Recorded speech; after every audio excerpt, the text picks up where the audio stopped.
see, y'all can come back on. Hey, Hey, y'all.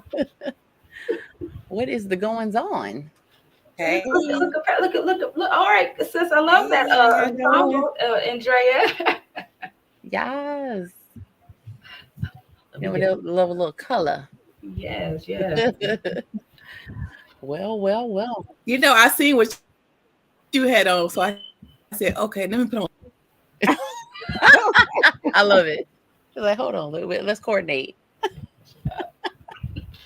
I love it. I love it. Well, y'all, as always, we are here on the Godly View coming to y'all live and in color and doing all the stuff and all the things in a godly way. Okay. We are definitely excited to be with y'all for another episode. We're going to go ahead and get into the introductions. I'm going to fall back and let my sisters do their introductions, and I'll come back in with mine, and then we'll get started with the show. All right, all right. Lovely. So I get, All right.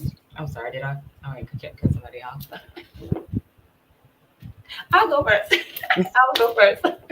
So hey y'all, hey family, hey y'all. Listen, I don't know. Maybe it's just because I've been going. I don't know. Is it me or do I miss everybody?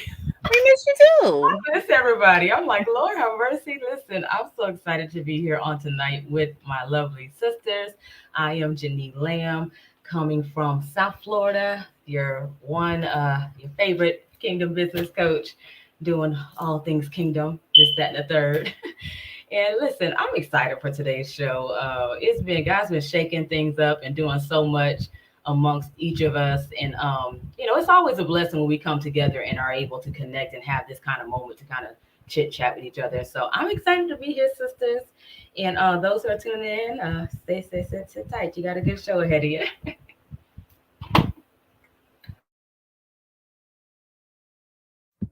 I guess I'll go next. Hey y'all, it's Jessica Renee, your neighborhood therapist, coming back again. I'm out of Bowling Green, Kentucky.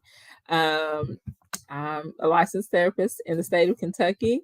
And yeah, I'm glad to be here again. I always figure out my introduction. I feel like I should say more, but that's all I got to say, but I'm back ready for another great show again. It's always great to be with my sisters. In between time we have good chats in the chat boxes. I'm always behind. Listen, I told today I was like, I'm just trying to keep up. Okay. Me too. My brain on the weekend takes a long time to process sometimes. So, but yeah, I'm glad to be here again on today with my sisters and have some great conversation. I think today I need it just in my spirit. It's been a long week and I'm glad to talk about something other than work and and just have a good time in the Lord's name, and then also just with my sisters, right? Have some sister talk and just get the real. Yes, indeed. Is Andrea still on, or is she coming? She's coming on back. I think she got kicked off. She'll come back up here. She's coming back around. Here Okay. she comes. Okay. Here she comes. Get it, sis. Listen. Hello. Welcome to our online audience and our podcast audience. I am your purpose pusher, Andrea Lynette Purry, pushing you into purpose with prayer and affirmations. I am telling you, you don't want to miss this episode. Text a friend, call a friend, say, the Golly View sisters, they lie. Tell them. Send it to somebody. Say, the Godly View sisters, they lie. Tell somebody. And if you listen to this by way of podcast, send it to somebody else. We want to get the word out because the Godly View sisters are live. When I tell you the word, the worth, and everything that's in these women, you want to be in the building. No matter if we live, no matter if you're listening to it by replay, this is the place to be with the Golly View sisters. Again, I am your sister, Andrea Lynette Purry, hailing from the great state of Mississippi. And y'all, I get excited every time I tell people I am retired military. After 18 years of serving this great nation, I am retired. And right now I work with the VA as an HR specialist, So I'm still doing what I did in the military, just on the VA side. I am so grateful, so thankful that God has allowed me to walk into a lot of the prayers that, I asked for. And I just want you guys to know that He is a prayer answering God. And we're living in the seasons of prayers being answered. So if you don't see what you want to see, pray about it. And you'll start seeing something different. Ooh, I love it. I love it. Like, can you imagine having a human resources problem and you go to Andrea Puri and you leave the conversation not only having your problem solved, but you get prayer, you get affirmation, you get all the stuff. You walk around like, oh, like, okay, like this is how it feels to have problem solved. Okay. I love it. I love That's it. funny. Yes. Hello, everybody. I'm Persephone Sonia, aka Pastor Greer. I live in the beautiful-ish state of Alabama, child. Alabama is something else is beautiful-ish. In the city of Montgomery with my husband, the Clifford William Greer II, and our beautiful son, Alonzo Eugene Greer, aka Gene on the scene, who is 7 months old today. Oh my God, I feel like I need to start like filling out like preschool applications. Like he's growing up too fast. But we are having the best time. We just celebrated our 2nd year wedding anniversary. A lot has happened in the past 2 years, and I wouldn't want to do it with anybody but my hubby Wubbikins. So blessed to be back for another week. Like Jessica said, it's been a long week. So this is where we come and sit, and we always want to remind you that when we're gathering, it's like we're sitting at the kitchen table with our tea and our coffee, lemonade, whatever it is you want to drink. We're sitting there and we're talking with each other, and it's more, this is more than a show for us. This is a sisterhood. This is ministry. This is a partnership amongst us. It's a beautiful thing, and I'm so blessed and so glad to be a part of it. And I'm kind of nervous. I'm serving as the facilitator this evening, and it's I always get a little nervous when I'm facilitating because it's like because see, Janine Lamb makes it look easy. Okay, she come on and she bop, bop, bop. This subject, that subject. Then we go to this one. Then we go to so I had to put our little itinerary in the chat so I can know for myself, for me, because my brain is a little scattered right now. But we're gonna jump on into it. We're gonna jump into one of the hot topics, which is Bishop T.D. Jakes has formed this new deal with Wells Fargo. I'm going to read to you just a portion of the article that was posted on CBS News, because they actually talked about it on CBS Morning, I believe it was. So it says, the TD Jakes Group and Wells Fargo have unveiled a 10-year partnership aimed at creating inclusive communities for people of all income levels. Wells Fargo has committed up to $1 billion.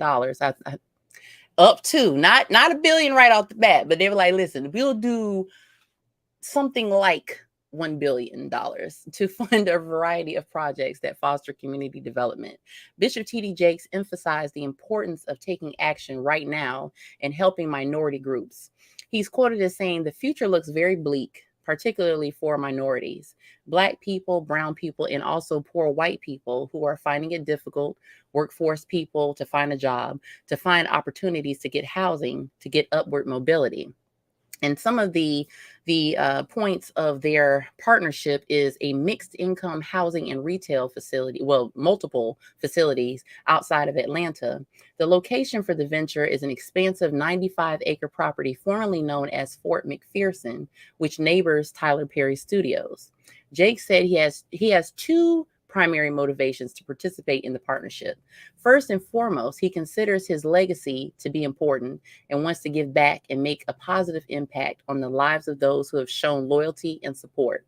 His second motivation stems from helping create mixed income housing, which will provide better opportunities for generations to come. The reason mixed income housing is vitally important is because we tried low income communities before and they fall into the abyss and become ghettos, Jake said. Mixed incomes have a much better result. safer, better schools, better opportunities, upward mobility. The TD Jakes Group is comprised of 4 business units, including TD Jakes Ministries and TD Jakes Foundation, both of which operate as nonprofit organizations. TD Jakes Enterprises and TD Jakes Real Estate Ventures function as profit-oriented entities. Bishop TD Jakes also presides over the Potter's House Church, although the partnership with Wells Fargo is not affiliated with the church.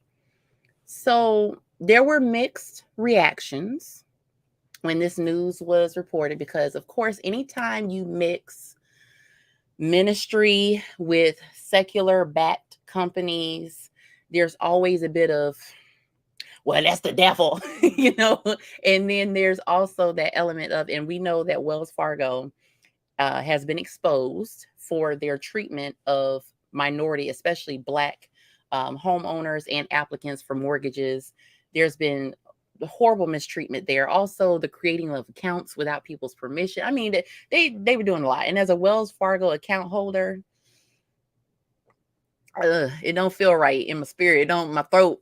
I don't like it. I don't like it. It don't taste good in my mouth. Like, so I'm a little shaky about this, but I want to hear my girls. I want to see what y'all think about this, especially Janie. I want to hear from you first, being that you are the business coach. You are the business coach, and I know that, you know, what you do, everything you do is ministry, of course. But how does it feel? How do you navigate that world of business? Because you know, everybody you do business with, everybody you have a meeting with, is not going to be a Christian or not going to really have Christian interest in mind in their business practices. So how do you navigate that world? Well, listen, first of all, thank you for sharing just the backdrop on that story and everything, because that's something that I was, you know, have been wanting to do a little bit more digging on myself. But generally speaking, to be honest, me personally, I don't feel any ways excited or bad about this coming together. The only reason why is, well, first, let me preference it in this way. I tell anybody, when it comes down to anything you're doing in business, you have to be God-led, right? Because be it a person that has questionable background and or person that may not have questionable background, you got to make sure it's a God-led thing, because if God gives the green light for it, no matter what the background or the backdrop is, if it's a God thing and God has written, signed off on it, then, you know, he signed off on it. So I always preference everything in the forefront of making sure you pray and it's a God-led initiative, you know, because in that you can't go wrong, obviously, despite what others may feel or view. However, with this particular initiative, I don't feel any ways bad about it. More so because of the outcome goals of it. And the reason why I said that's because at the end of the day, you know, it's like you said, it is two sides of things when it comes down to doing business. And I know that we are as believers, we are very mindful of, you know, because not all good money is good money. Not all money is good money. And so you do got to decipher that and discern, you know, saying what opportunities, like I said, you know, going to God, you need to be partnered with or not. But at the end of the day, we don't want to be so, you know, in a situation when it comes down to business, you don't want to be so heavily minded where you know earthly good either, because at the end of the day, when it comes down, you know, even the Bible says that God, the wealth of the wicked is laid up for the just, you know what I'm saying? And that, you know what I'm saying, that he makes a table before us in the presence of our enemies. And so that, you know, or you know, that he even, there's what's the scripture that he causes them to give unto our bosom, you know? Well, I don't know why I said on my mind scripture, I know the scripture. But my point though is that, you know, sometimes as believers, we have to balance things, because as a person of faith, we are quick to push things away, and it's levels to that with wisdom and with discernment and with God's leading, you know. But at the same token, we don't want to always, hey, Pastor Gregory, we don't want to always push, you know, push opportunities away, because at the end of the day, if God has opened up that door for those revenues and those resources to come in to be able to serve a good cause, especially if it's because I'm not gonna lie, hearing what this is talking about, building the type of communities he's talking about, I'm not gonna lie, it's a lack. That's why that's one of my things that I'm really passionate about from the development side of things, mixed use, multi-use communities and things that sort, you know, that can serve underserved communities, because it is needed, you know. And so he's not wrong in his thoughts about the use of it. And so it just so happens that, I'm not going to lie, Wells Fargo, it's a possibility that they may have a skewed motive behind it, because that's where I've seen a lot of the comments making statements about, oh, they just trying to get back on the good side, or they just trying to get back into, you know, this particular audience, if you want to say per se. And so it does, it does. I can see where the questions come in at, but at the same token, when you remove emotion and when you remove feelings and you remove all of the things that can potentially hinder, a positive outcome, long as those contracts is in places and proper, and anybody who has good sense, that sounds mean, but that's true. Anybody who has good sense, they know It's true. they know how to decipher the individuals, like TD Jakes is not Wells Fargo. It's not like it's him that did whatever bad deeds that Wells Fargo did, And who knows? Maybe it's Wells Fargo's trying to, make up for what they did, as like a kind gesture to kind of give back to the community that they offended, And so it's levels to it, I believe. But at the end of the day, that's money coming into our communities, that otherwise would not have been. And so I personally don't see anything wrong with it. The only time I would see something wrong with it is if God instructed against it and you trying to do it anyways, because sometimes those big ticket numbers, people would be like, oh no, let me go forward with this. But I'm like, it's not about the money, it's about what God has, So that's my take on how to approach that. And like I said, it's the same thing across the board with any business, any business, partnership, deed, project, deal, whatever the case may be. If God's leading it and there's some the intentions behind it, there's good motives and plans and intentions behind it, listen, don't y'all shun that money from the other side. Let that stuff come on through. Let that wealth of the wicked come over to who it rightfully belongs to. Hey. Makes sense to me. I was gonna say I back everything that Janine said, but as you were saying that, like, if not us, then who? If not now, then when, right? And so, I've heard a couple pastors and people say, this is the greatest wealth transfer. And after listening to the podcast that he did with I can't think of the show now. The Breakfast Club. Yeah.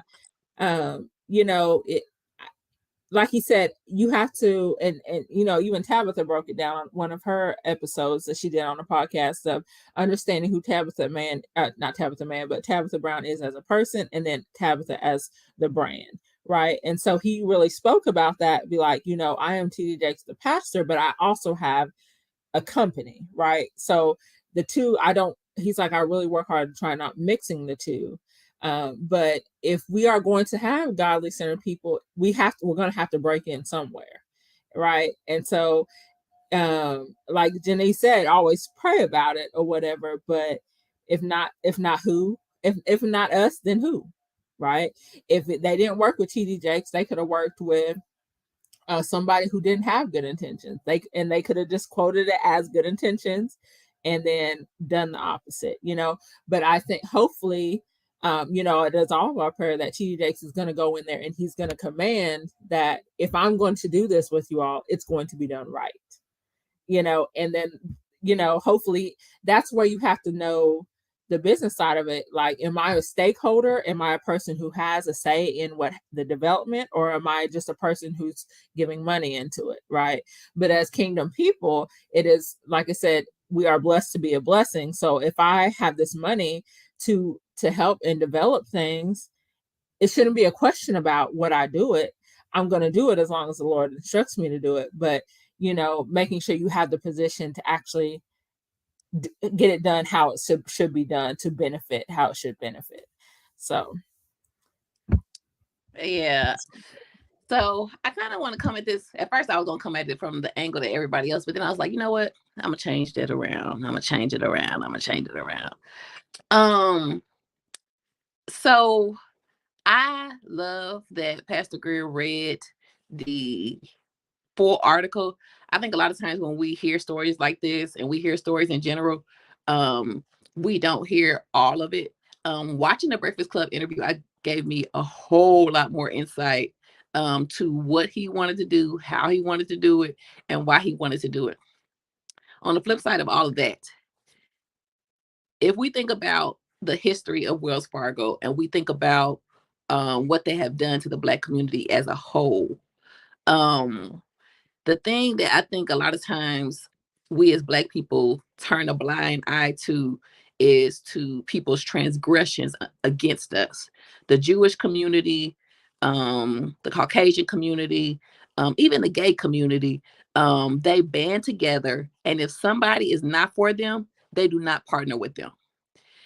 These people in these different communities, not the Black community, but in other communities, they come together and they take a stand with their money, their mouths, and with their resources. The Black community has yet to do that in a way that we can see unity. And the thing that I like about TD Jakes is that he is trying to make these initiatives turn the page on that narrative. However, I would have rathered him partner with a different company who is Black. Like, keeping our Black African American dollars in our African American communities is something that we do not do. Getting the resources and banding together, because if every pastor, if mega pastors, if small pastors, if we all came together, there would be $1 billion. We wouldn't have to go to Wells Fargo to get the money. We can get the money from each other, and we can do it together. I think the unity that we're missing in our community is us coming together and saying, no, we're not supporting you because you didn't support us. You blackballed us. You didn't let us get loans. You took our money and said, so what? And it's people today that are in those communities that he is trying to serve, who had money in those banks, who don't have their money right now. And instead of us saying, oh, yay, the preacher is getting money for the Black community. No, let's say no and get the money within us and come together as a body. And instead of us doing that, we're doing this. Do I agree with what TD Jakes is doing? Yes. However, I did want to bring a different angle. Well, Angela, can I challenge your thinking a little bit? So I get what you're saying, but listen, I agree. I just wanted to, come from a different angle.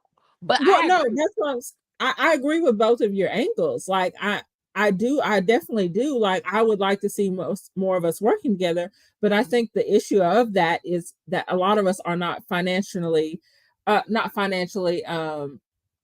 or fiscally aware of how to properly sustain our money.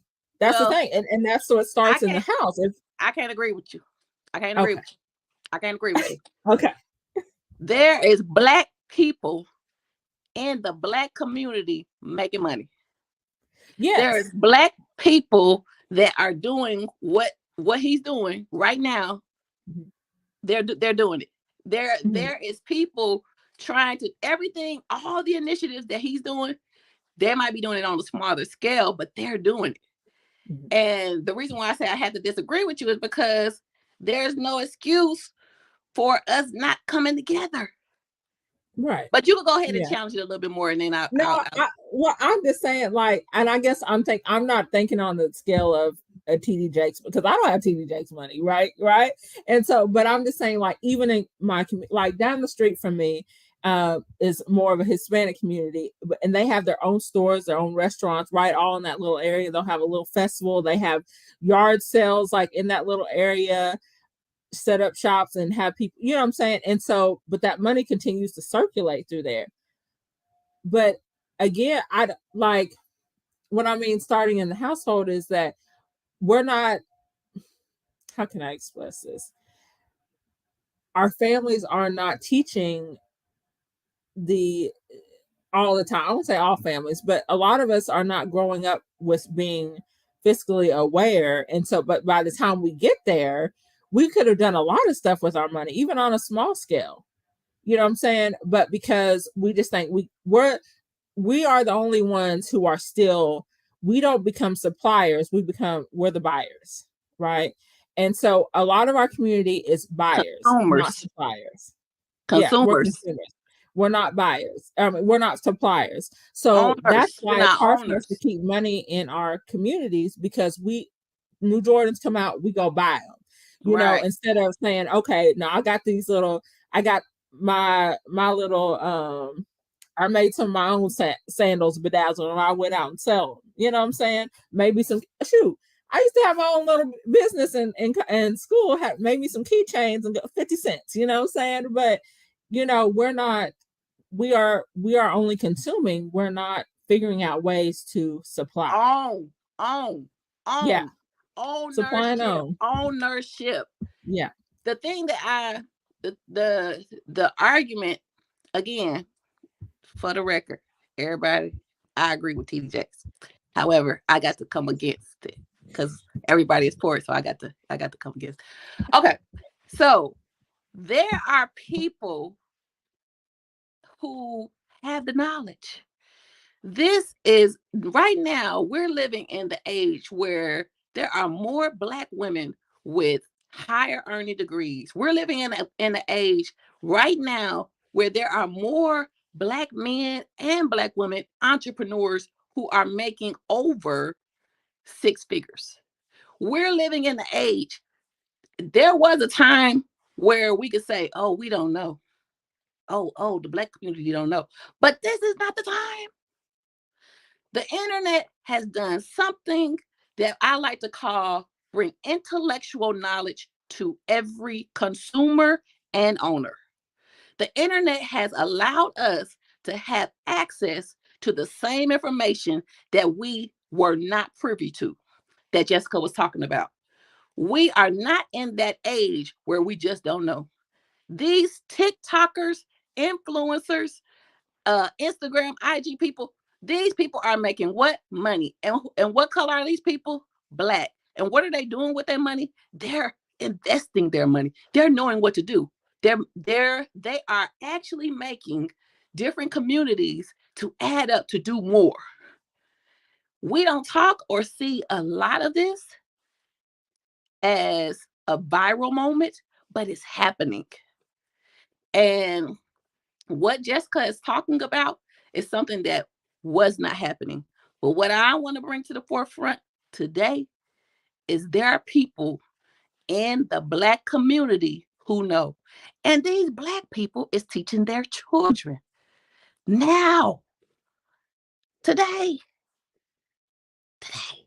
Okay, let me mute. I love my sisters. Like, see, this is what y'all come here for. We will never change because this is what y'all come here for. Okay, y'all come here for the realness, like the back and forth. This is what it is. I want to touch on what Jessica was saying about families. A lot of families not being fiscally aware. I grew up in a household where we weren't fiscally aware, and it's almost like we ain't got it. So why we gotta talk about what we would do if we had it? Because we ain't got it. You know, I remember my godmother, Barbara Coons, who that lady, she still to this day is one of the best people I've ever met in life. She passed away when I was 17, almost 18 years old. She left my grandmother $20,000, and that was $20,000 back in 2006 money. I had a couple ideas of what, we could possibly do, to bring stuff together and do some things. But one of the investments my grandmother did make was she bought me my first laptop. And that was when I started producing music. And she knew that my godmother would have wanted her to invest in something like that, my creativity, because my grandmother has always, to this day, her and Cliff are like the biggest financiers of my creative exploits, right? So there were a lot of trips to Dillard's. There were a lot of trips to Red Lobster. Walmart got a lot of our money too. But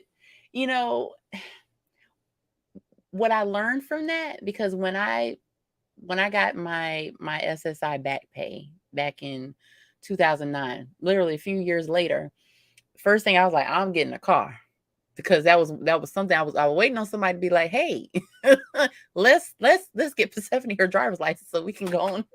But it just didn't happen that way, because it was almost like it was too big of an idea to have a car in the household. I don't know. But that speaks to what Jessica was talking about the fiscal knowledge that we sometimes when you don't have, you can't think beyond what you have. And that's some of the things that needs to change. Because once I got my windfall, I was like, okay, the first thing I need to do before I pass go or collect $200, I need to get a car and everything else will come after that. Right. But and it's like, and that's why I love, I just sat there like, because it is crazy because you can agree with both sides equally. And I'm in the middle. I agree with both sides equally. I think it's a great idea. A little nervous about the partnership and who it's with, but okay, honestly, what I want to know is, because Black women, we need to know the detail. We need to know who, where, when, why, and how. We need to know who all gonna be there, how long we staying, who we riding with, what are we doing when we get there, who's paying for it. We need to know. So when the article, with my spidey senses was tingling when it said up to $1 billion. Are we talking about $100,000? Are we talking about $999 million? Like, we're talking about $500, right? Like they say up to 1 billion. I'm like, wait a minute. You leaving too much room. I don't like that. Because but when he talked about it, he said it was gonna be $1 billion on the Breakfast Club. Oh, okay. That was how the article worded it. Yeah, that CBS News article had me going, Say what now? Because the owner of Nike, I think it is, he just pledged $400 million to help like a specific community. I believe it was in Portland that was supposed to help minorities. And I was reading the comments. People were saying, there's only like 5 people in Portland that are Black. So like, who are they really helping? And then other people were saying it was about time he helped somebody, help a community that basically helped build his business. Because you know how Black people are. We love labels. Okay.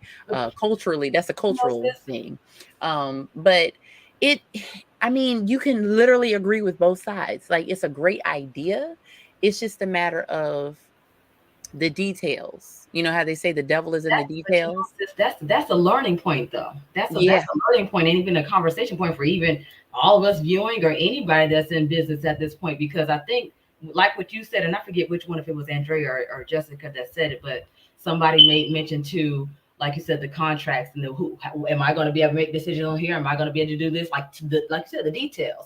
And I think that's probably the catch, because I think where the biggest downfall of our communities, like, I guess that kind of lends to what Andrea is talking about, is not only do we kind of run to those who are kind of like opposing us or oppressing us whenever an opportunity comes, but my biggest thing is, like, at the end of the day, okay, what are the outcomes? And when I say the outcomes, like, even when it comes down to who is going to benefit, because I'm not gonna lie, that is something we got to pay attention to, is the fine print, because there are oftentimes that companies like a Wells Fargo or other businesses or whatnot, they have these back end agendas that are not privy in the forefront. And I'm like, okay, well, it sounds on the surface like it's good, and it sounds like it's going to benefit us on the surface.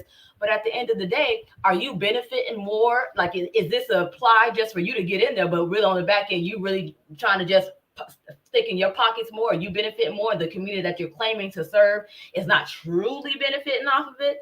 And so I think that's the learning point for us as people, because we learn to negotiate more. I think all that's going on. When you get that high up in business, that's never not going on. Mm-hmm. It's never. There's always something underhanded, especially with a company who has been underhanded. And another thing about this company, give the people their money back. That part. Listen, Andrea, like, we for the people. That might be part of that 100. That might be part of that money that was in there. No, it's not a part of it. Let me tell you why it's not a part of it. This is a whole different. This is a project development type thing. This doesn't have anything to do with bank accounts. Can y'all sit here? Well, I was just messing. That was me joking. We got you though.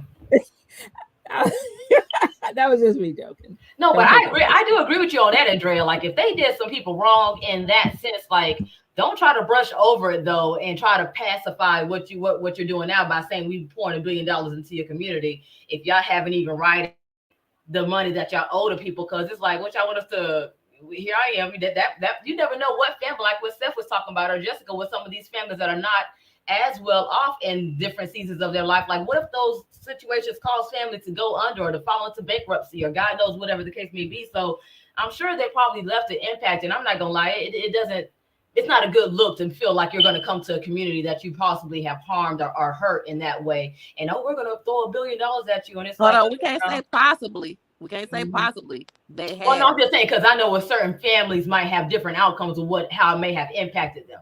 So I don't know who, I don't know. Hopefully it hasn't impacted somebody to that extent, but we don't know. You know what I'm saying? Those people who lost money through their accounts and things of that sort. I wasn't even privy until, this situation came up and you all shared about the backdrop of what was going on with Wells Fargo and stuff, of what all they had done. But that is something that, and I know we as believers, because we people of faith, and so I know there's levels to people having a history and the things that they do, but I know we do always strive to right things as best as we're able. You know what I'm saying? I know that there's forgiveness and apologies and all that kind of stuff doesn't always come, especially when you're dealing with somebody of the other, of secular spaces, or not believers, or people who are not believers in the same space of faith. But if y'all got $1 billion to pour into development, which, like I said, until we see the fine print and we see the paperwork to know exactly what's taking place in this little ordeal, if y'all got $1 billion for that, get them people their money. Get them people their money back, and That then come, part. let's talk business. That part. I bet everybody would be willing to talk then. That part. Yeah, I think it would definitely give a better vote of confidence if there was retribution. If there was a resolution to everything, like just tie it up with a nice little bow. Like you got exactly, like they got it. So it's like, okay, because we know that generally speaking, because this is not just a Wells Fargo problem. Generally speaking, we have learned over the years that these banks, and this is an even bigger issue that, Lord child, is this be a whole show by itself, about how everything is being moved to digital currency, because that way they can fumble with the numbers. And they can money that there's a reason why when you go to the bank and say you want to take out $20,000 in cash, they'd be like, well, Miss Lamb, we're not able to give you all of your money. I don't know why I'm laughing, but it's just funny the way that they kind of play it, where like you can't, it's like they malfunction, like they're robots, and they like, $20,000, we can't do that today. Like we have to give you $5,000 today and give you $5,000 next week. No, I have some. Mm-hmm. So in the comments, Pastor Gregory was talking about we are quick to dismiss Black businesses whenever we have an unfavorable experience. Black Wall Street doesn't exist anymore, and that's our fault. But Black Wall Street was burned down by white people. Yeah, it was burned down. So that does not have nothing to do with. Those can be two separate things, because yes, what happened to Black Wall Street was not the fault of the Black community. That was an attack. That was a destruction of a building of an empire. Now, when it comes to Black businesses, there's two sides to that Black business thing, because on one hand, it's like you want to support Black businesses, and on the other hand, it's like some of them tend to have it's like they're going for like a more stripped down, homegrown version of a business, but it really just looks unprofessional. Mm-hmm. And there's a professional way to do things, even if you don't have much. There's a professional way to do things, even if you don't have much capital. Most people, when they start businesses, and this is coming from me also as an entrepreneur, when you start your business, you don't have a lot. And especially if you are not working multiple jobs and trying to pull in money, and you're Ubering and you're, doing all these different things to pull in more capital for your business. However, there is a way to be professional. I saw a post on Instagram where there was a discussion where a lady was braiding hair, and she was showing a video of her braiding hair in her home. And she was saying, well, how come some of y'all look down on stylists that work out of their home? Because I had an appointment booked, and the young lady put down her deposit, but then when she looked up the address, she screenshotted me the Google Maps location of the address. She said, "Is this where you live?" And she said, "Yes." And she said, "Well, I'm sorry, I don't go to people's houses." And she said, "But you can keep the deposit. I just don't do that." And she wasn't asking in a bitter way. She was asking in a genuine way, like, how come people don't want to come to people's houses? And I understood her part of it because she looked like she was running a more professional establishment within her home. However, there were people in the comments that were making very good points about the fact that sometimes the kids be running around. They definitely be running The around. baby daddy be in there smoking weed. Definitely be doing that. People be fighting. It's just a whole bunch of uncleanliness. She's taking phone calls. She's taking breaks. All of that. And I'm like, wait a minute. So, and that stuff happens. However, there are hairstylists that have separate rooms that is a whole salon, a whole studio, or they make sure that when a client is coming that there's no distractions, that the kids are either at someone else's house or they're settled somewhere else, and there's not this unprofessional this air of we Yes. cool like that. No, we not. I'm giving you money. We ain't cool like that. I'm paying for a service, That was really nice of that girl to let her keep the deposit, because a lot. Exactly. I mean, the stories I hear, it's going woo. Yeah, they taking them to court for that deposit. Like, I ain't gonna reverse it. Yeah, but this is a good segue, I think, since we're talking about hair, to go into Sarah Jakes. Yes, sir. Yes, sir. Yes, she. Listen, God always, Bishop Bird always says that God gives us situations for revelation. And I believe this is one of those situations where it was something that could have been turned into something sensational, but it's sensational in another way. It's ironic that we were speaking about Bishop T.D. Jakes. His daughter, Sarah Jakes Roberts, actually had her own situation that happened. And I think in the chat, I called it a lace front liberation situation. Is that what you said? Yeah. Listen, she was preaching and doing her thing, and she was on fire, and the mic was on, and she was doing what she do. And her unit started to slip back.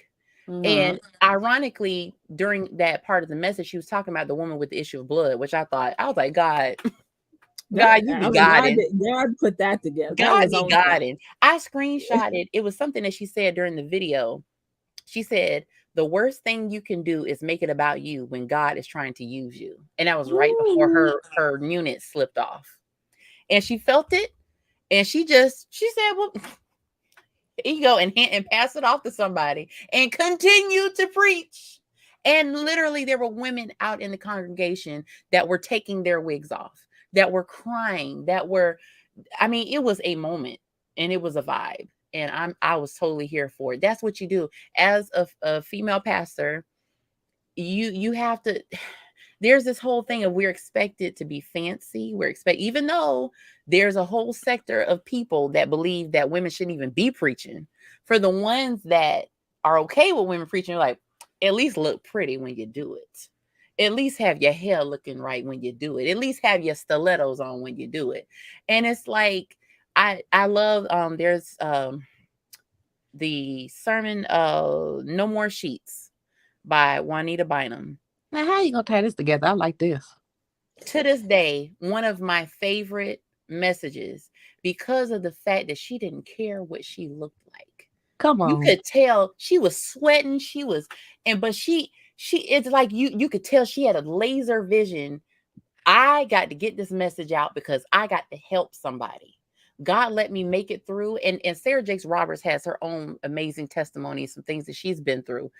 It was like she was on a mission. And you could hear it in her voice. Like it's interesting, like when people are preaching and it's like you have the mic, but you're still yelling. It's like you're yelling to get to someone's soul. It's like you're not even trying to reach their ears anymore. You're trying to reach their soul.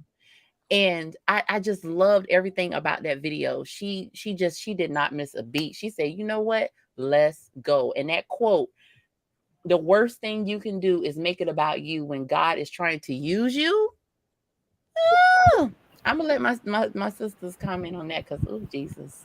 I think I'm gonna go last on that because I think I'm gonna be the one that's gonna kind of try to come from a different angle in this one and see what y'all think. So I'm gonna go last on that one. Mhm. I was gonna say, I think that situation just spoke for itself. I went back and watched and listened to the sermon, but again, I think just from the beginning of that sermon, it was all about tapping in, right? Mhm. Tap into your body, listen to yourself, listen to God, and just be obedient. That's it. That's all He wants us to do. Listen to yourself. Don't deny yourself. Listen. And to me, it was just God tying the sermon together, right? Mhm. I don't need this to speak to you, right?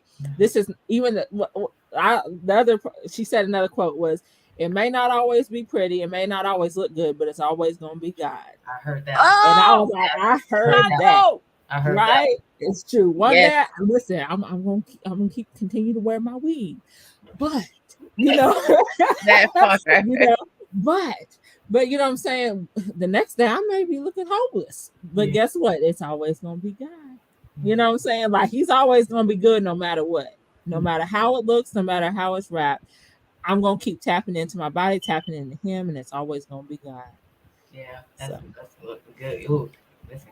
Listen, Linda. When I tell you, I think Sarah's viral moments get like in the moment. I don't think she cares. In the moment, she is definitely on assignment for God, not caring about nothing. I'm doing this. Now, for me, I loved, I don't know if this is, where we're supposed to be coming from, but I love when Dr. Anita, her friend, and they jumped and bucked at each other. Like, y'all better be supportive on the sidelines. Y'all better support my sister, my girl, because I don't know if y'all know she my girl. I should have brought my picture and posted it up. But my girl, Sarah J.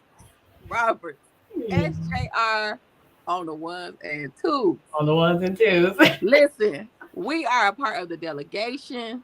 Don't come for Sarah. She did not send for you. Every blogger, every person who tried to come for her, say all this crazy stuff like, oh, it was planned. Oh, this ain't nobody gonna plan slipping that wig off. Yeah, no. All the black women know that was not planned. That was just slipping. Yeah. It was just slipping. That is not a plan. Yeah. And even Pastor Gregory in the comments talk about the stylist. Something needs to happen to she need a new stylist. New stylist. Listen, I do not think it was the stylist's fault. Could have been a rush. Was God ordained. That's true. Could have been. God said, okay, 90,000 people is watching this, right? They on a normal day, 90,000.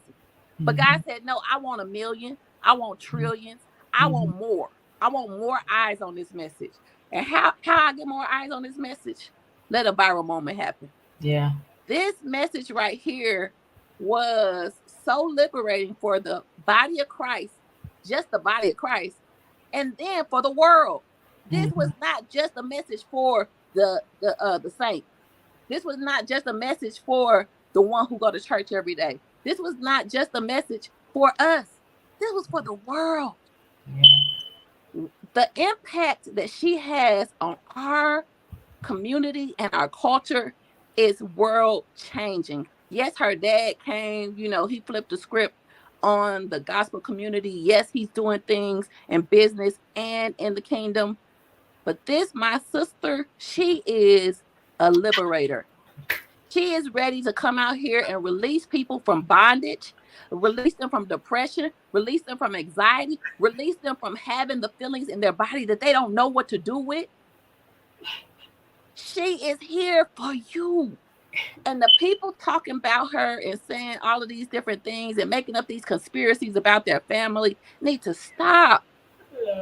Leave these people alone. Okay, I'm finished. Listen. Even though I totally agree with everything that I've heard so far said about the situation, right? But I did say that I'm gonna come from a slightly different angle on this, right? Come on. Even though it's not a big, huge angle, to be honest, because not like it's not really much you can pull from this that's on a contrary tip, or whatever the case may be. But you finna say something, Andrea? Why Pastor Gregory in the comments said God didn't make that lace front slip? I saw it, sir. Pastor Gregory, yes, he did. Yes, he did. But see, Andrea, what you saying is that because I know God can sometimes do stuff like that to where, it be them aha moments where God allows some sort of a mishap for the sake of the demonstration of the point he's trying to get across. So, I don't know if God into make it. God don't let my lace run. I hope God don't let my lace run. So I don't hope he don't let. No, that's not my ministry. But that's, I think our sister Crystal said it at one other time. She said, well, even though that might have been a God moment, she said, I'm gonna make sure I'm gonna put some extra glue on my stuff because I don't want my stuff slipping. But it was some very positive and some very powerful messages and points that came from that, seeing that whole thing unfold, But and as I was saying, coming from a slightly different angle, it's not really a different angle. I guess that's maybe even a strong way to describe what I'm about to say. But what I will say, I guess maybe I'll say it as a point of a point of I don't know what to call it. Maybe just a takeaway from the situation of caution. You know what I'm saying? Or something as a learning point that you can pull from caution, because I saw the only post that I saw that did come from a slightly different angle that, I'm not gonna lie, it kind of sat me up like, I don't know that he got a point there. Was he didn't have anything bad to say about what was done or what the situation was or the message, just this post I'm referring to. But he brought out the point, or he was first talking about how God had been dealing with him about the state of the church and just different things going on in the church and so forth and so on. And he said that he had been feeling some heavy disconnects with some things that he's been having in his spirit regarding the body of Christ. But boil down, or to make a long story short, he brought out a point talking about when God began to speak to him. And I'm again referencing this particular response that I saw that did stand out to me. He said the only thing that God spoke to him was the fact that many churches, not all churches, and I'm not even saying this specifically about TD Jakes' church or not TD Jakes, but Sarah specifically, because I know it's about Sarah. But he says a lot of churches nowadays, he said, they have to be careful. He said, because when you have such large churches, the enemy uses that in between space to where you got to be careful of making sure that the praise and the honor stays on God, as opposed to the enemy using that moment to put the praise or the attention on you as a person.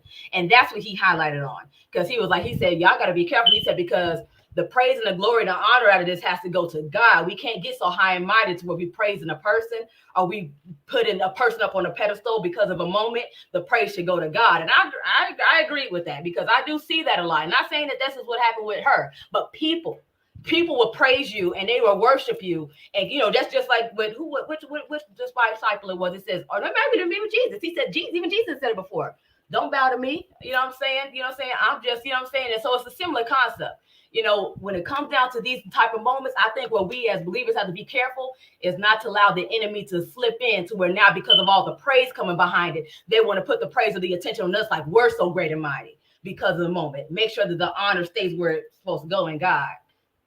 And that's the kind of contrary view, because when he pointed it out, he used this situation as an example, but he was just talking in general about churches. He wasn't talking about that specific situation. He was talking about in general about how churches nowadays, there's so many big churches that they have these platforms, and it kind of leads to her story too. Like, we dress so nice. We got the music perfect. We got all these things so perfect. And so now all the attention is on us. And even though that's a little slightly different from what her story was, because her message was, it's not about the looks. It's not about the, you know what I'm saying? But I thought that was an interesting, like I said, learning point, you know what I'm saying? To the point that, listen. Who was this person that you're talking to? I had to pull the page up because it was a random person on my timeline that I saw. And he was, I'm assuming he was a minister. This leads us into our main topic. There is too much pressure on women. Yes. We get in these spaces and get these revelations about situations that, like, why can't God use this situation to speak to a broader audience through her? Because God worked through people. Yes, child. Let's get into specifically mothers. You can't just change the conversation and then drop the mic. Let's get into it then. Let's get into it. Why? Specifically mothers. Yes. We're talking about mothers right now. Yes. Let's get into She this. is a mother, and I think as a carrier, because that's what mothers do, right? They carry the baby, they carry the household, they carry a lot. Yeah. And as mothers, and the pressures that are put on women to look a certain way, to be a certain way, to have a certain thing, it's like, are we putting that pressure on the people in our community?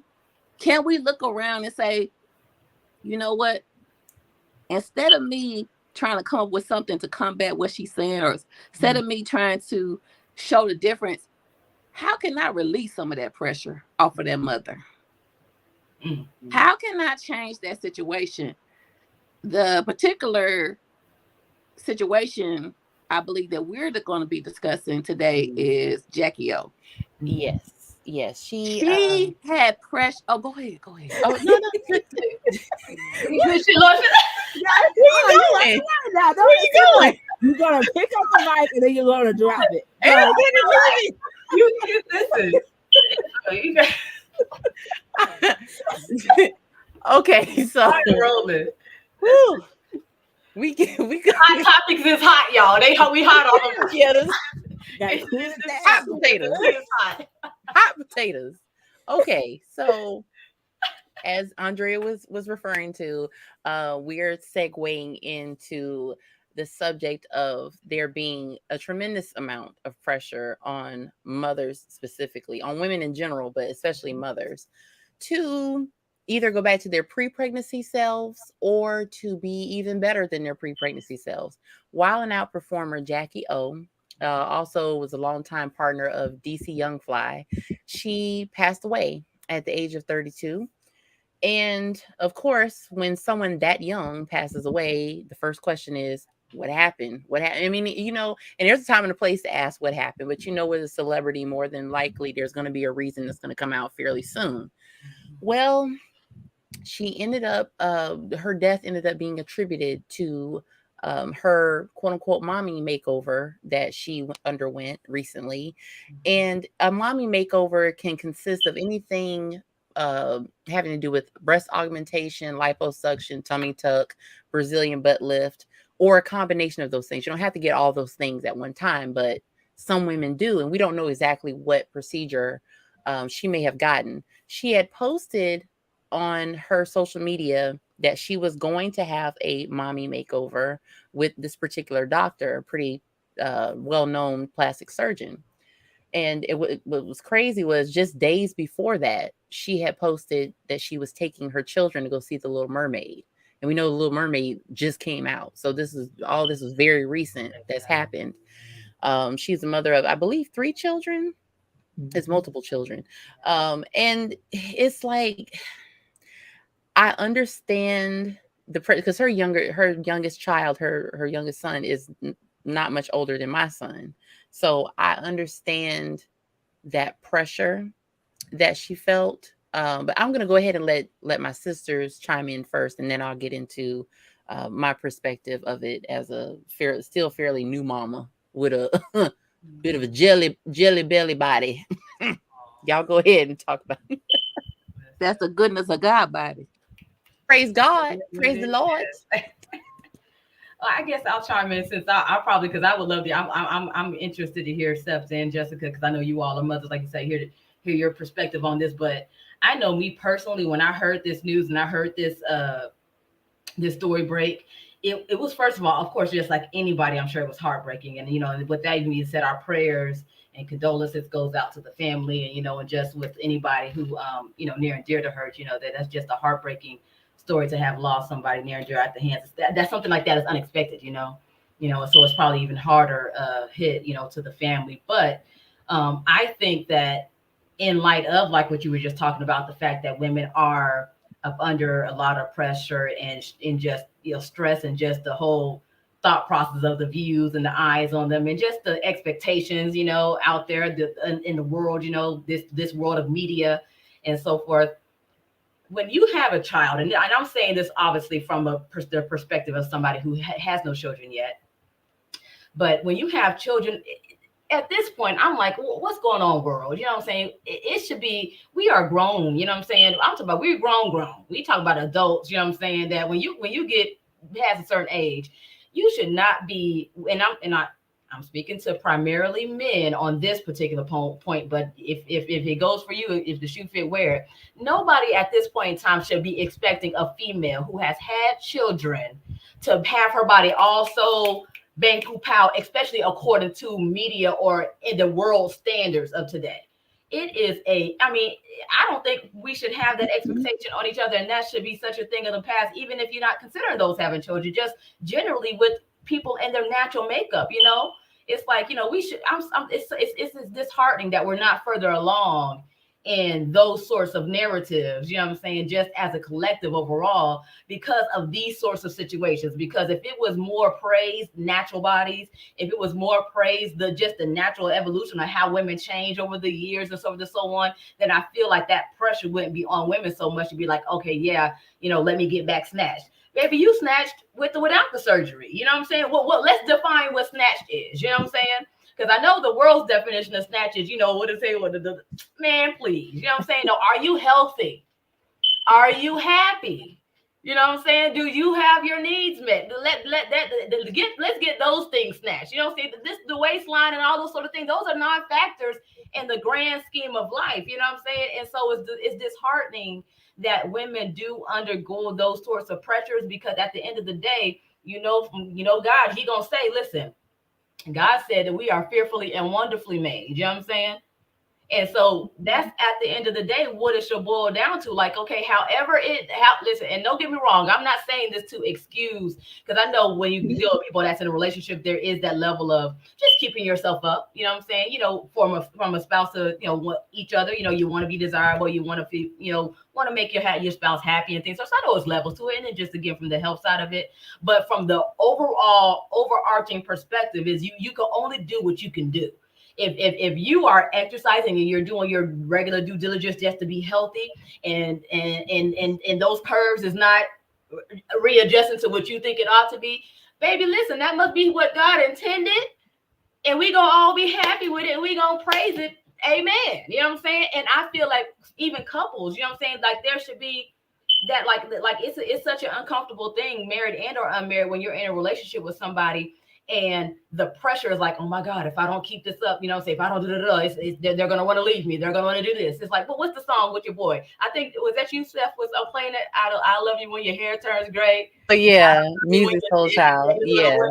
Music Soul Child. Like, that's what it ought to be. You know what I'm saying? Unconditional love. And like I said, I'm not saying that to the extent to say, let yourself go, or whatever the case is. Do what you can to just to keep yourself up, you know what I'm saying? But at the same token, it shouldn't be to a fault or to your harm or to your detriment. You know what I'm saying? And so I think that God needs to deal with just everybody overall as a collective with our hearts more, to just have another added step in accepting who we are as we are. You know what I'm saying? That's just my thought on the whole thing when it comes down to surgery and all of the above. Like, I think that balance is vital. Having the balance of, yes, keeping yourself up and being healthy and happy, but at the same token, not doing it so much to where we have these misguided, perspectives on what it ought to be. How God made you is what it ought to be. You know what I'm saying? Minus any poor habits that might be affected it. Yeah, but that's just my thoughts.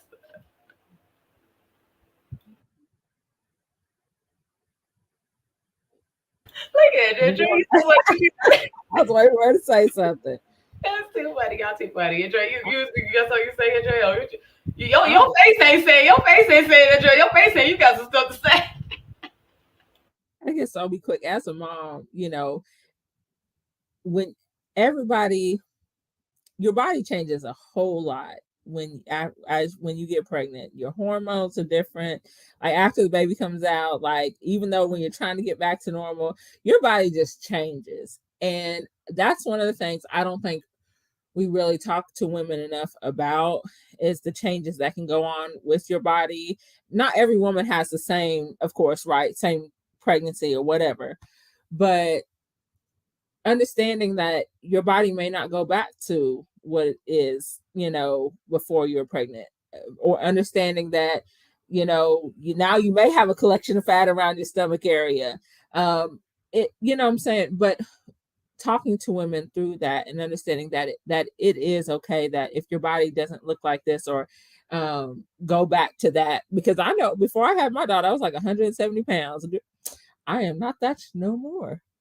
And part of it again is patterns. So do your patterns make problems, or do your patterns solve problems? So it can go, but I understand how hard you can be on yourself, as just like, again, I wasn't married, but I understand, like, I want to be desirable to the person that I'm with. I want to, what I'm saying? And it is sometimes a very strong internal battle after you have kids, but you don't even have to have kids nowadays to have that strong internal battle, because media has made it to where, or always made it to where, this is the body shape that's preferable, or whatever. But I do think, women, we, like you said, Janae, we have not come far in, even though we have more body inclusiveness, even though women might be bigger and they love their body right then, but they still may feel like this is not how I want to be forever. Right. And so they still may have that internal struggle. You can love yourself and still be like, no, I want to be a little bit different. I want my body to look a little bit different, but that's the thing, that you can change yourself. So the way you talk to yourself is what really matters. And luckily, if you have somebody in your corner who loves you well, and that is not the emphasis in the relationship, is how you look. But that, I know Pastor Steph and her husband do gym dates. I think that's awesome. Resurfacing how you date or how you identify with one another. If somebody has a goal, wants to look a little better, don't make it an emphasis, but you say, hey, I'm going to support you. And I don't mind people doing surgery. I think surgery is okay, but I think knowing the risk of your surgery, how much surgery are you doing? Are you actually doing it for you? Or are you just doing it because you want to remain desirable? And your partner may not think you need that surgery, or are you just doing it because that's what you feel needs to happen? So asking all those questions. Yeah, I totally agree with what's been said so far. I went through and I was just thinking about, like, I was in the 170s when I got married. And I was like, hey, wedding day, fresh. Yes. And I want to go back there, but I also have to understand that I'm just gonna be real. The majority, now I was under the impression that I was naturally slender, right?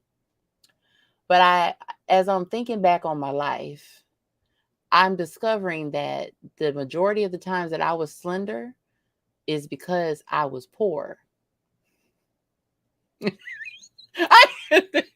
I'm sorry. I don't know if I was supposed to laugh at that point. You know what I'm saying? But it just came out. I'm thinking about it. I'm like, 2000. Let's see. I was on food stamps. You said I wasn't eating good then. I wasn't eating good. It makes a difference, though. You say, well, you wouldn't like that. You don't want to laugh, but you just. Well, I was in the, because literally Cliff would come over to the apartment, and he would go in the refrigerator and be like, come on, we going to the store. There's nothing in here. Let's go to the store. Well, I because I really thought I was naturally slender, and studies have shown that I am not. It was merely lifestyle based slenderness that I was experiencing. So I feel so much better now. I like that. Lifestyle based. I like that. Ain't that interesting? I feel so much better because when Jessica was talking about, the different, sizes and different things, the different changes, I was like, wait a minute. Yeah, because before I met Cliff, like I would, sometimes, either Facebook or Google will bring up memories and stuff of previous pictures and videos. And I was like, oh my God. My collarbone was very visible. Jesus. And if yours is naturally that way, I'm not saying that, I'm talking about me. yeah, it was definitely lifestyle induced. So that makes me feel a whole lot better that, what I was fighting to get back to wasn't even who I really was. It was circumstantial. It was circumstantial body shape. So when I got pregnant, around the same time I had gotten pregnant, I had just lost 20 pounds, right? Cliff and I were going to the gym, having our gym dates, doing our videos and everything.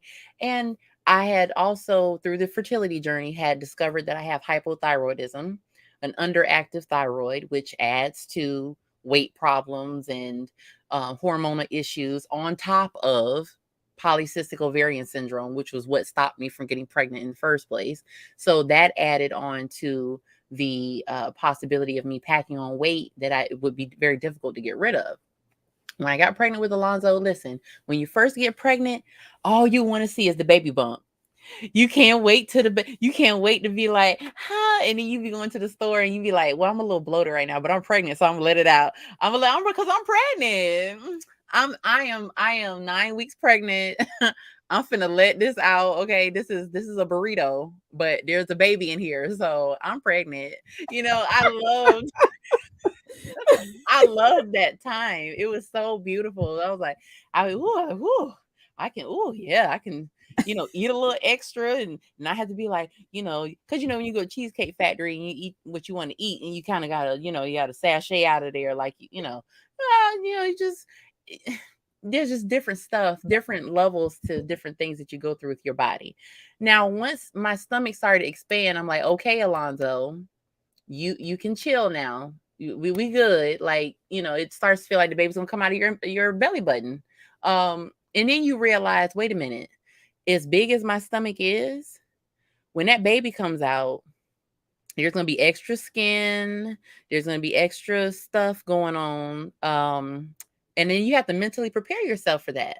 Because I remember seeing my stomach after I gave birth, and I was like, Persephone, is that you?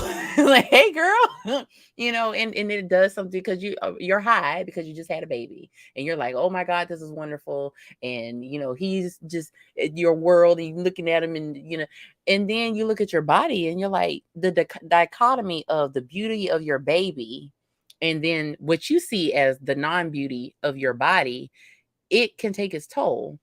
And I still have maybe about 40 pounds that I would like to lose. But based on my lifestyle, based on the fact that my husband is the grocery manager at Publix, and he be knowing all the good sales when they be getting ready to come on, and he be bringing me stuff.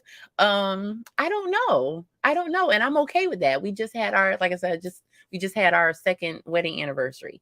We went to the beach. My husband told me, pack some extra stuff because I'm taking you to the beach. I love you taking me to the beach. And look, I would thank you. I was determined. I'm getting a 2-piece.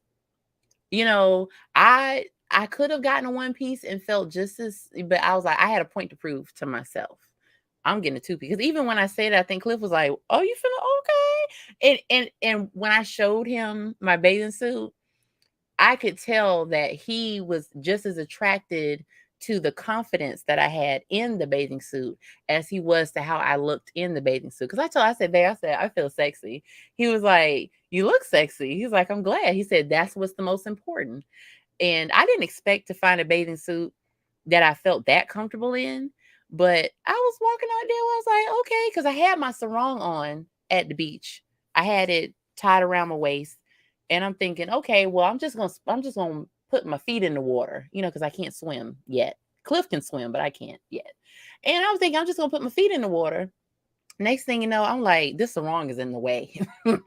So I took it off and I put it down and I sashayed my little behind out there in the water. And when I was out there in the water with my husband on our anniversary, I was not thinking about my cellulite. I was not thinking about my stretch marks. I was not thinking about, I didn't hold in my belly. I didn't feel any type of way about my body. I was out there just doing me. And that's how we have to be so in the moment. Because Janine was telling me before we went on about the anniversary picture, she was saying, y'all look like y'all were in the moment. And that's what that was for. I would have hated to have spent that time with my husband thinking about how I looked in the swimsuit. or thinking about, oh, I got to cover up and taking a sarong in the water. That would have been very Persephone like, but I was like, oh no, honey, no, I'm taking this off. I'm gonna have a good time. The time is now. So if more women, because society unfortunately is not going to change. We have to change inside. Get to the point where you love who you are, no matter what you look like. Go to the gym still. Eat healthier still. Do all the things and all the stuff. But also be happy where you are right now. I remember, when when my milk started coming in. Now, mind you, I didn't have a small chest before I got pregnant, but after when the milk started to come in, because my husband's a breast man, he was very, excited about the happenings of what was going on my chest. But I knew at some point I was going to stop breastfeeding, and that, those things were not going to be as they were. They was going to be as how they was going to be, and it wasn't going to be what I wanted it to be. And I had to deal with that too. Again, Cliff don't care, but I was still in that mode of, oh God, like, but my body not only carried this baby for 36 weeks and 4 days, but I was able to breastfeed for almost 6 months. And I could have gone longer, but child, Alonzo, no, he was very aggressive, but was always able to do it for 6 months. So I had to look at and celebrate what my body did.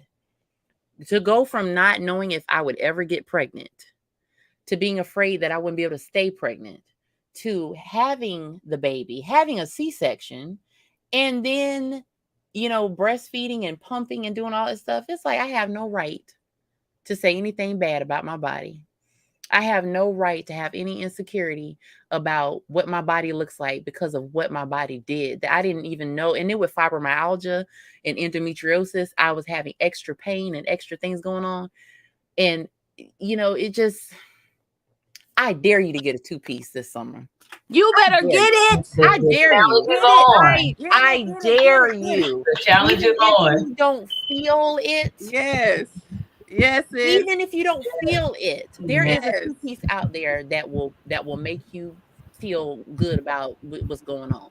Listen, I can get into a 2-piece, but I still can't get past the hurdle of a crop top. Like I still in my head, I just can't listen. It's like I'm glad everybody else can do it, but I just can't. I can do it around the house. Able to do it either. But I'm just like, I don't know. Yeah. Yeah. But this brings us to our last segment. It just weaves all together. It does. I'm telling you, our last segment is our sister segment. Our sister segment is where one of our sisters give us something from their brand, something from their ministry, something from what they do, something from who they are, and they pour into us. Last time, our sister Jessica poured into us like crazy. Go back and watch that show. Mental health. When I tell you she went through it, she did. I'm like, you better show us that you a therapist. Nuggets. She dropped nuggets after nuggets after nuggets. And today, we have a beautiful lady named Andrea Lynette Perry, who will be getting our sister segment of the day. I know her. Yeah, I think I know who she is. And it is yours truly. It's me. She's dressed for the occasion, that beautiful ensemble. Surely is. Oh my gosh. The thing that I do and the thing that I love is affirmations and prayer. And if you think about affirmations, the reason why we do affirmations, the reason why we affirm ourselves, especially as women, especially as new mothers, especially as new wives, especially as business women, especially as men, whoever you are and whatever you do. The reason why we affirm ourselves is because of what comes and throws at us, because of media, because of the culture, because of what society tells us, because of the pressures that are on us. We have to affirm ourselves. The power is in our tongue. So affirmations aren't just good by themselves. We need to speak them out loud. We need to be the first person that speaks life to ourselves. We do not need to wait for our husband, our brother, our auntie, our uncle, our mama, our dad. We got to do it. We got to speak these affirmations out loud. And I'm going to give 3 affirmations here today because of what we've been talking about on this show. And you'll kind of hear some things. And I want you to write it in the comments. And my sister could say it out loud. Yeah. Okay, so our first affirmation is I am healthy and strong. I am healthy healthy and and strong. Strong. The reason why we want to start with this is because we got to encourage our brain to see the fact that we are healthy, we are strong, and this improves our body. Us speaking to our brain improves our body. It lets our body know you can fight off anything, you can do this, and it lets us know who we are, healthy and strong. Our affirmation number 2, I appreciate what my body can do. I appreciate what my body can do. Amen. This affirmation takes the focus off appearance. What we've been talking about today, appearance. Mhm. And instead focuses on your body's abilities, what it can do. Come on, somebody. What it can do. Yeah. What your body do. This is a healthier approach than focusing on the numbers on the scale. This is a healthier approach than focusing on even the mirror. Yeah. Okay. Number 3, I move every day. Yes. I move every day.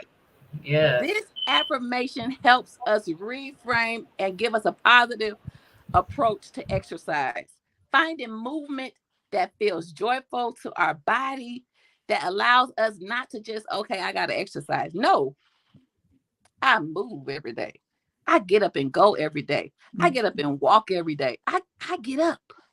Yeah, man. Just getting up. Just getting up. Yeah. And I said 3, but this is our real last one. I am made in the image of God. Amen. I I am am made in the image of God.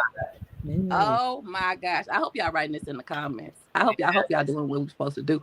But anyway, the reason why we take this last affirmation, the reason why we put God right here, because I want to leave God on your brain. One thing that we have to do as we look at our bodies, if we feel our body, if we understand, okay, I want to be here, but this is where I am. God made you just the way you are. Yes, we ate a lot. Yes, we didn't exercise, but He still made us. Amen. And in the image that we are, we're still in His image. No matter where you are on the scale, no matter where you are in your sizes, He loves us. Do we move every day? Yes. Are we healthy and strong? Yes. And do we appreciate our body? Yes. Yes. This has been a segment from Andrea Lynette Purry. And now we're going into our next segment. Y'all, we doing segments today. Listen, All right just now. say I'm doing Praise segments. God. Praise God. Listen. Listen, our last segment is what I like to call a birthday appreciation. Woo! We got a birthday coming up on this line. Yes, we do. And the birthday girl, she been running the show today, but I'm been, like her, like co-host, but Yes. she been running And I the love show. it. She been running the show because I wanted her to know that because it's her birthday month, because we putting on for the whole month, because this is the month where God is going to release to her everything that she's been praying for. This is the month that she is not going to see any lack. She's not going to see any lack of love. She's not going to see any lack of understanding. She's not going to see any lack of revelation. And she's going to see an abundance of love, an abundance of the right thing. We cancel the enemy's assignment to try to make her feel like she's going backwards. Glory We to God. speak life to our sister on today Yes. because this is her birthday month. Jesus. Yes. And on her birthday month, she is what? Reborn. Thank you, Jesus. Amen. Thank you, Lord. I She is receive what? that. Anew. Yes. I receive it. Thank you. I Yes, want you to God. know that your sisters the Godly View sisters, we wrapping up on the devil this month. Oh yeah. And we coming with a vengeance. Yes. Because this is the month you gonna smile more, sis. Yes. Man. You gonna laugh more. Woo. Yes. Alonzo gonna be quiet more. Watch. Yeah, Watch. That boy been turning up. He been turning up. He gonna turn down this month. Watch. He gonna be like, You be chill. watch. He gonna be chilling. He gonna chill this month, sis. Because we didn't set some declarations in the atmosphere, sis. Hey. And we said this is our sister month to do what? Ooh, Jesus. What's she gonna do this month, Jessica? Jessica, what's she gonna do this month? She gonna turn up. She gonna turn up. Facts. Turn And down. her son gonna turn down. Facts. I love it. Listen. Janine, what's she gonna do this month? Hold on. Turn down for Since you what? got a mute right now, we talking to you right now. We talking to you. We telling you what you gonna do. And she's gonna accomplish everything that she sets to do this month. Ooh, this month. Okay, Janine, come on. Help my Even sister that out. laundry you was talking about on Facebook. Yes. Yes. Janine, what's she gonna do this month? What Janine. she gonna do? She about to be stretched and God about to expand your territory. God's about to bless you above and beyond. Listen, I'm always excited because the thing is everything that you share so much about your story and about everything you have going on and all God's done in your life. And it's almost like, especially those of us who have been blessed to know you, we're like, and if only she knew, because this, like, if this is what the beginning is, if this is the precursor, like what is the evolution of this gonna look like? Like, God is like, go do your dance. I don't think she realizes, but every week you've stepped into a new blessing, whether you realize it or not. Yes. Speak to it, Jessica. You do. You always posting something. I think that again, you are surprised about or whatever, but every week you step into a new blessing. My God, I receive that. Ooh, I receive it. Listen. I'm excited. Like I was chill about it, but now like yeah. And Alonzo will turn down. No, that's why he can turn up, because he knows he's in a blessed and highly favored household. Yes. That's why he feels safe to turn up. Yeah. We just want him to go to sleep at his bedtime. He can turn up all day. He's gonna sleep at your bedtime, please, sir. Okay, we go tell him hold off at bedtime. We got to get him to turn down so he can go to sleep. You got to know how to do these babies. Right. You got to turn him down. You know who his mama is. His mama is the most turning up in this person. You should have said, I was fussing about something the other day, and he was laughing. He was like, "Yes, mama, yes." Because I was thinking, I gotta calm down, because I don't want to scare the baby. The baby was like, "Yeah." He turned up. Listen, turned out what? He already knew. He know who his mama is. He knows. He was like, "Get it, mama." James, we gotta put our sister back on mute real quick. What our sister gonna do this month? Our sister is going to walk into everything that she could even imagine, things that she didn't even imagine was going to happen. She's going to walk into, she's going to be freed this month from things that's been holding her bondage. She's about to break free from all of it. God is about to blow her mind. God is about to send her into a season of overflow. He's about to close doors that should have been shut a long time ago, but he's finally going to shut them now. And then he's going to open doors that she's been waiting on to be open. Yeah, so that's what God is going to do for her. I receive. In the name of Jesus. Listen, I don't know if y'all know. I got one more. Wait, our sister Daisy wasn't on here. Our sister Daisy was not on here, but because she did hear that we was honoring our sister on tonight, she said she could not let this go on without her sending something to honor our sister. Yeah. So, sis, this is coming from your sister Daisy. All right.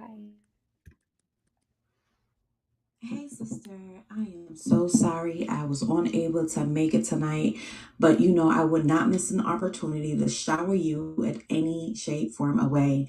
I just want to say it's such an honor to know you, to cross path with you, to see your testimony, to see your journey, to see how you have embraced motherhood, being a first time mom, and how I feel about your family as well as baby Alonzo is truly a blessing. Keep on shining, keep on being you, the funny you, the saved you, and all of you all mixed in together. You are so much more bolder and stronger and more courageous than I think you see in yourself sometimes.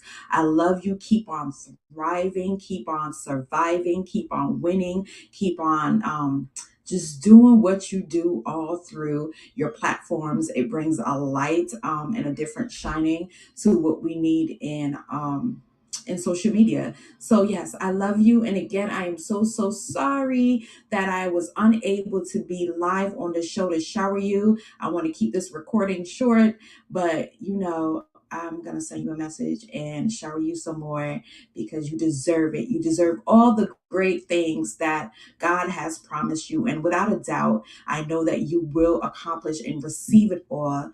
All right, sis, I love you and have an amazing birthday month. Talk to you soon. Bye. You heard her month. Guys, You heard her birthday month. thank Yes. y'all. And y'all, I'm on as a surprise guest because of us old show that I had jumped on, and I have forgotten to change the name down there at the bottom. No, That is you why want it to be says a surprise surprise. guest. No, No, don't say you that. must be Look, the king of We surprises. already know you want to be a surprise. I You was get not. This time He's I the was king of not. surprises. He always wants to surprise I somebody. was not. there you This go, time I'm surprise. So he innocent. gonna be a This surprise time now. I'm innocent. I'm innocent He's like, this I got some time. surprises for you. It's like, I'm sir, innocent this sir. time. I'm innocent, I tell Oh you. no, You guilty as charged. you guilty. Oh my god. Woo. You know you could type in there James H. Glover. I thought I had it in there as that. Oh my gosh, I didn't realize it. Don't It's do all good though, because it was a surprise. only though, my 'cause you sisters. popped up, Only my We love it. sisters. We love it. We We love love it. it. Yes. Oh my god. Sis, See, it's y'all on my you. family. I love y'all so much. And we love you. Yes, And we love we you do. back. Yes, we I love mean, you. so Oh, very man. much, so very much. Listen, Love it, love it, love it. well, James, listen, you on, bro? You on now? You got to close the road because I know we a little bit over our Yes. time, but y'all them hot topics was popping today. So listen, They were very yeah, much so popping. Yeah, anything for else sure. as we wrap on up? So you all definitely I missed a lot of it, but I'm definitely gonna go back and watch. I appreciate them for rocking it out, doing what they do. Tune in next week. If you missed the first show of the Godly View Show Brothers, y'all can tune in next week. The brothers will be back. I have my brothers, Pastor Gregory Divine, Mr. AB. We are coming back next week. And last week we had a great time. I'm excited about this week coming as well. Stay tuned. A lot of great things are coming for the Godly View, and just stay tuned. As I always say, love y'all. Stay blessed, be a blessing to someone else, and we are out of here. Peace, and y'all can catch the podcast on them all. Love y'all.